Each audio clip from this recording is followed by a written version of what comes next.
On this episode of Custom Fabric Garage, we're going to be going more in depth on the Scion FRS that we did a lot of custom work to. We're going to kind of show the different side skirt extensions, the rear diffuser that we actually painted and fabricated in fiberglass, actually mounted on, some of the rear valences and vents that he wanted installed, a front grille, front diffuser, a lot of work that we put into this. This is going to be a lot of the accessories and add-ons that he wanted added onto this past the headlights in the first episode.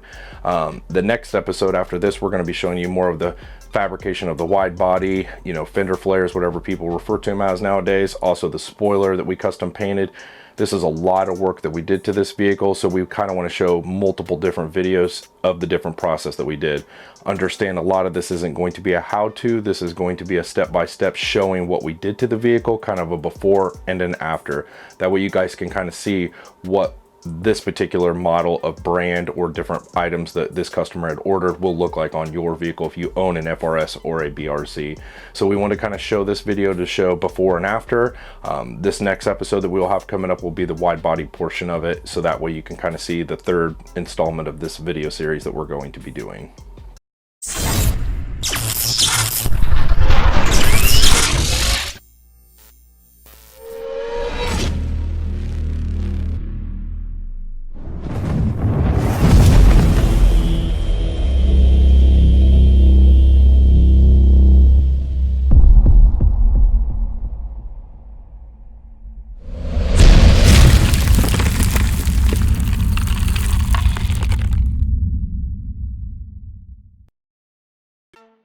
This is the custom Scion FRS that we were brought from the customer. The customer also supplied us with all the parts, including the headlights, the fog lights, the custom grille, diffuser, wide body, and more.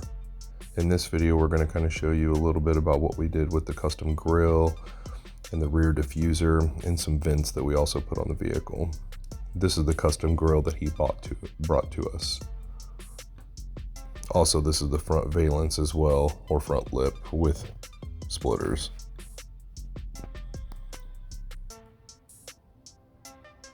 He wanted the splitter rods put into the grille connected to the front diffuser.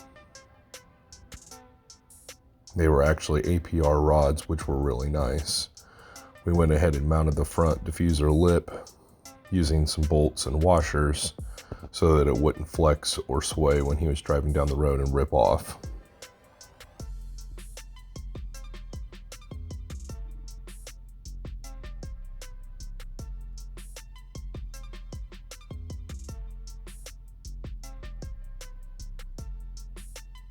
We did this all the way across so that way it'd be uniform and it would hold securely.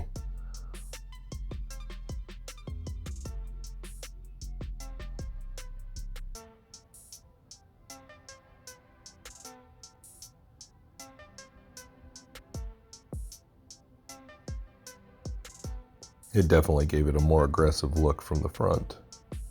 These are the new chrome fog lights also installed as well, which we put new HIDs in those. The customer provided us with new HIDs for the fog lights and headlights as well. The only part of the vehicle that wasn't factory paint was the front bumper. He had actually had it repainted at one point, or bought the car and it had been repainted. The paint on it was pretty good, but it wasn't quite as good as the Odium.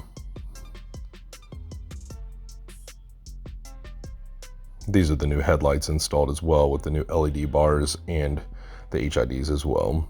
Very clean look when they're actually fully installed. The billet grille actually fit really well. It took a lot of fabrication to get it fit in there flush, but it ended up looking pretty nice after it was all said and done.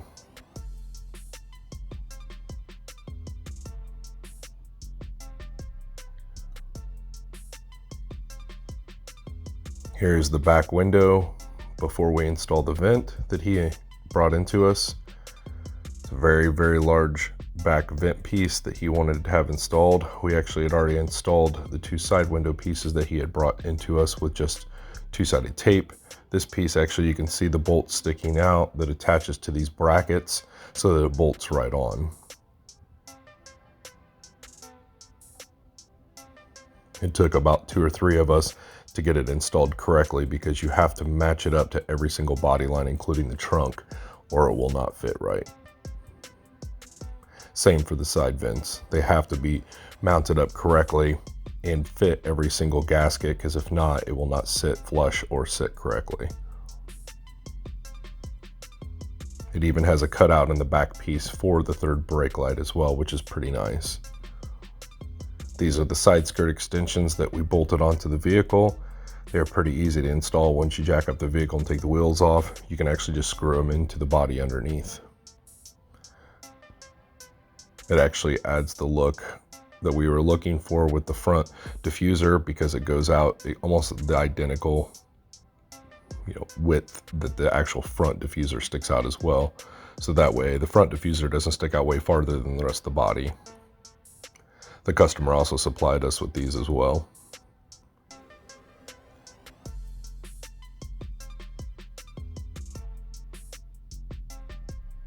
This is the factory rear diffuser. Before we cut it up and install the new aftermarket, we actually cut that piece off. In the instructions, it says you have to actually remove the factory piece first before you put the aftermarket piece on. So we actually just cut that off with a cutting wheel. Some of these marks that are on the back bumper are from where the car was a couple years old and it got hit. This is the new fiberglass piece that he brought into us. It was in terrible shape with pits and cracks and scratches all over. It came in black. We put primer on it just to be able to see the more. If you can see right there, there's cracks and scratches and pits. This thing was in terrible shape. So we spent more time just trying to get it smoothed out and clean than we did actually putting it on here. So it was a tremendous amount of work to get this to fit right. So this is actually the diffuser going on for its first test fitment, and after we got all the body work done to it. We ended up having to cut a little bit more, sand a little bit more, smooth things out, but there was a tremendous amount of body work that had to be done to this to make it look uniform and clean. We ended up having to Dremel out the holes as well to make those uniform and symmetrical on both sides. I mean, it definitely, this was probably the hardest part of the vehicle, was getting this rear diffuser to fit. I suggest to anybody spending better money than buying the cheaper ones, and that way you won't have so much time and effort in body work. You can just go ahead and bolt it on. So as you can see, we painted it here after our primer, and it turned out really clean after we spent so much countless hours of body work, but this was a lot of work just to get it to look like this. Most people would never know that by looking at it, but that's one of the reasons why we're making this video, is to show people what good products are, and some of the cheaper products you're going to spend a lot of time and money in getting it to fit correctly in OEM. The fitment on this after we got it on was as good as we could possibly get it, after spending probably close to 20-30 hours of fabrication, body work, fiberglass, filler, primer, sanding, cutting. So I thought it looked pretty good after it was all said and done. Customer loved it, so we felt like it was a pretty win situation for us after it was all said and done. I just was pretty upset with how much body work and time we put into it just to get it to look this point.